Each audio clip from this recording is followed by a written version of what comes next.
So what's up, guys? I'm in the redwoods right now trying to get this one photo I kind of want to get. I don't really know what I want to do for it, but I have like an idea with my phone, kind of like how I always do with like having something protrude through my phone and do something with that, but I'm not exactly too sure on what I want to do with it. Yeah, but this video is to basically show you guys how I edit and like what I go through and all that on Lightroom and Photoshop and all that stuff. So this is the adventure part. You guys have seen the whole ordeal. So yeah, the spot I'm at, it's like 40 minutes away from my house. Not like too bad, but not too far either. So close that door and let's carry on with the spots. I'm going to show you guys around, and yeah, I mean, let's make this a vlog and a little edit tutorial, because I never vlog anymore, so why not? Let's do it. We walk through fire and rain.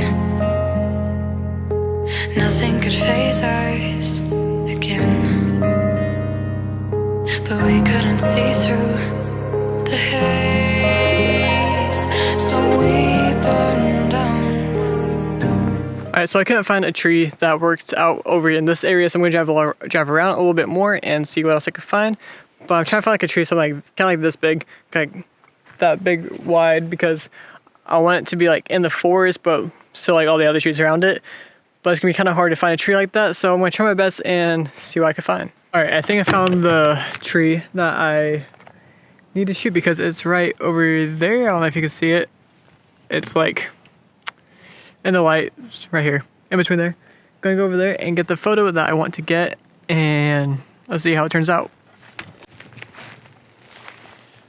I think I have to get the shot at a certain angle. It's going to be hard to figure out what I need to do for it, but I think I have an idea.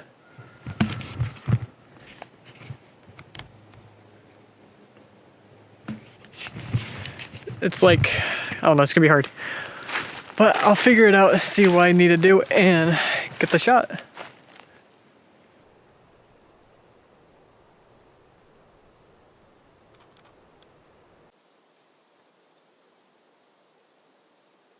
Alright, so I found a really good spot that's gonna be perfect for a photo, and let me show you guys what this looks like.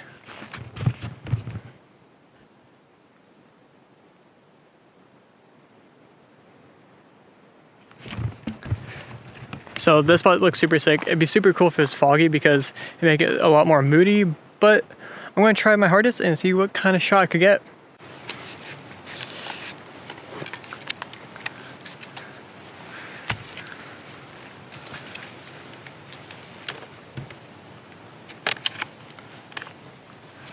Alright, always bring a tripod wherever you go, because you never know when you're gonna need it. Always. And you can get it for like 40 bucks, pretty cheap, if you just want a simple one.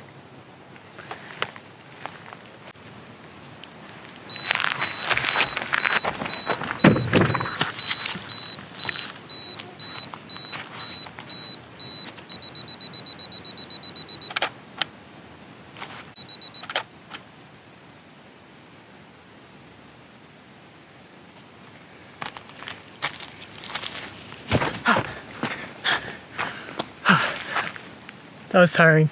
I went through like 3 times, hopping up back and forth within like 30 seconds. Not fun. I almost slid once, so. Alright, I'm actually going to use this photo, because this photo I really want to edit, and I'll show you guys the little phone photo thing at another time, but let's get back to my house and let me show you how I edit these photos. There's a bug on me. Never mind, not anymore. He's gone. He's on my camera. Oh, okay. He left again. He doesn't want him, he's camera shy. Oh well. Wait, what? Okay, anyways, I'll see you guys back in my house.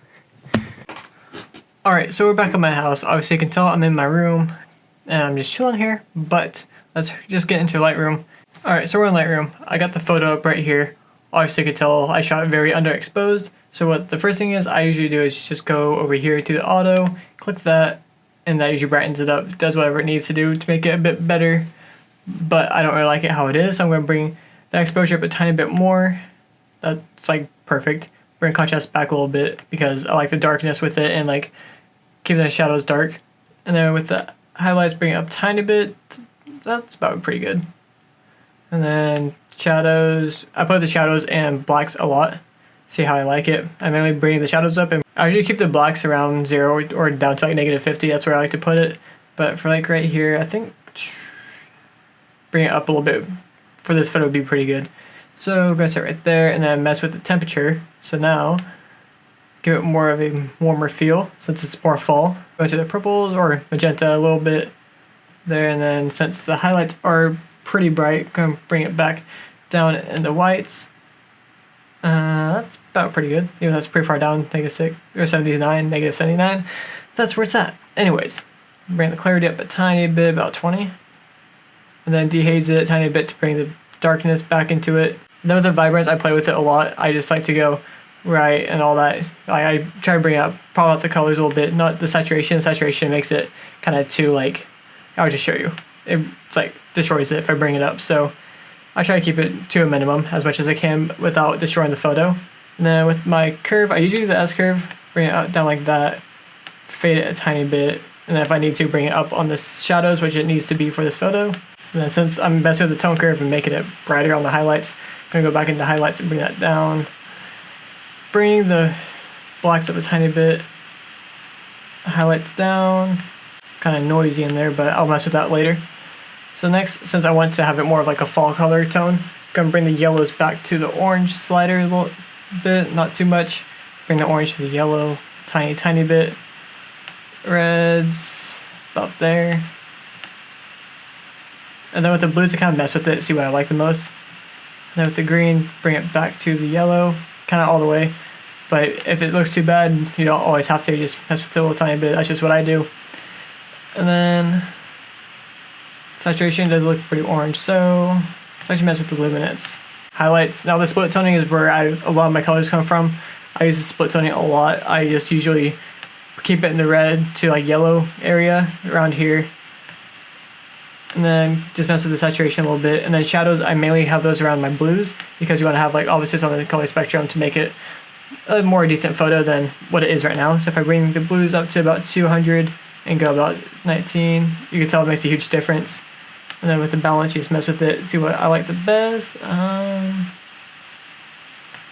think about there, maybe bring this down a little bit, and then, all right, vignetting. I do a lot of vignetting in my photos. Keep it like -25 for this one.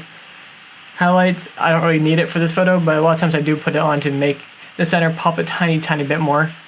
And this is where a lot of my other colors come from, is a calibration. With the blue primaries, I usually crank that to the left. If it's too much, I crank it back down to about 80 to 75, or in the negative. And then I just mess with it there, bring the saturation up a tiny bit, just kind of mess with it, see what I like the most. And that's how I get most of my orange and teal colors, like my blue colors, and just mainly just mainly orange and teal. Just that's what makes it pop more, is the blue primary. Then after the primary, bring it up, and then just mess with it. Kind of like right there, bring down saturation, let's see. All right, so I like that, but the blue is too much, it's too agua. So I'm gonna go back up to my hue and crank that to the right for the blues. Make that like that. And then I'm gonna bring down the shadows a tiny bit. And then what I'm gonna do next is grab the brush tool and go on myself and just highlight that a little bit. And then highlights need to come down a tiny bit. Shadows 20 or 19, or between 15 and 25 is where I generally keep it in my shadows. If it's too bright or too dark and I need to bring the shadows up, that's what I usually do. And then contrast that so that way it helps counter it so that way it still looks clean. Exposure up, let's do 0.29, but really any exposure, as long as you counter it with contrast and like use the whites and all that other stuff with the brush, it just helps it. It helps bring it out. And then dehaze, I usually keep at 23. That's like default for myself. And I'd probably bring this down a tiny bit to like what, -5? Will that work? Time to clean up the photo. If I zoom in, you can see it's pretty noisy in there and all that. So come down to the detail. The color could come up to like about 40. I keep it between 25 and 50 generally. And then with my smoothness, if I could talk, bring that up more to about, that's kind of a bit, but I'm going to see how it works for this really fast. Kind of a lot in there. Detail could probably come down a tiny bit. And then I grab the radial filter to make an easier selection on myself. Going to get the brush now and just get rid of that brush right there, so that way I can work with the gradient filter a lot easier. With that warmer tones, put about 27. Highlights, yeah, I'm going to keep that. Dehaze, 7. Highlights need to come up a tiny bit.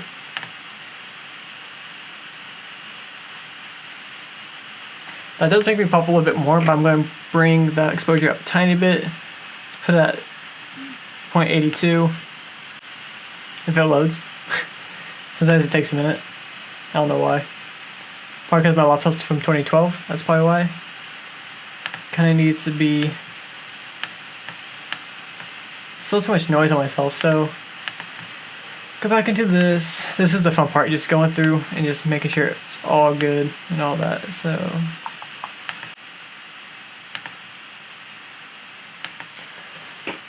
alright, so here's the final photo. This is the before and this is the after. I went ahead and added a gradient filter down here in this area because it makes it look better.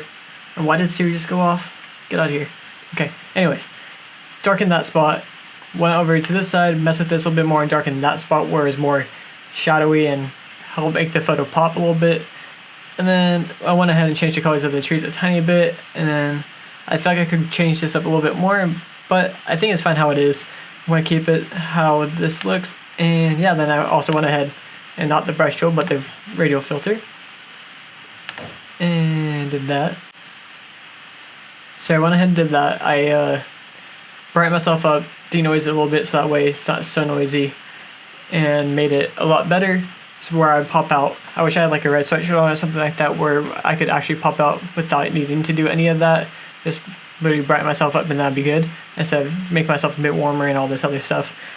But yeah, that's kind of how I go through my photos. Just kind of, that's like from scratch. Usually I throw a filter on it and see what I can do with my filters or presets. I don't know why I said filters, but yeah, that's basically it. So if you guys did like this video, be sure to leave a like, comment down below, and I will see you guys in the next video. Peace.